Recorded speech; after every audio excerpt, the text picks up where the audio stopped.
being a Marine for 30 years and a Sergeant Major, I kind of had a mindset that it was a Navy school and how hard could it be, but when I actually went through it, it really surprised me how difficult it really was.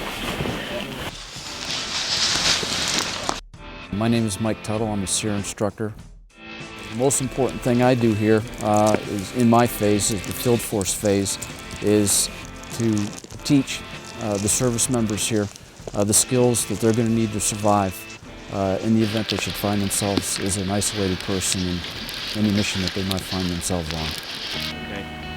You're going to find yourself in a situation as an instructor here, particularly on the field force side, where you're going to be out here possibly as the only instructor with a group of anywhere from 8 to maybe as many as 12 young service members out here that are really counting on you to take care of them and teach them the things that they need to know. So you're going to have to have a lot of self-discipline and a lot of initiative in order to fill those big shoes to take care of these young men and women that are out here in your charge while you're training them.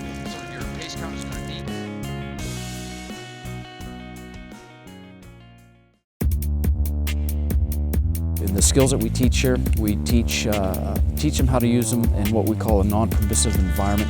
That's an environment where you're going to be restricted in the things that you can do because of enemy situation. So not only is it basic survival skills on such things as how to start fires, how to procure water, how to procure food, how to build shelters, and how to navigate, but how to do that in a non-permissive environment. Not only is it physically challenging for them out here, but I would say that it's probably just as much mentally challenging for them, especially during the winter months here, because not only are you dealing with the stressors of not eating, the physical exertion that takes place up here. We do a lot of movements, but the mental aspect of that is it's cold here. The nights are long. The weather up here can be very extreme and moody from one extreme to the other, and that puts a lot of mental stress on the students. And then the thought of the unknown.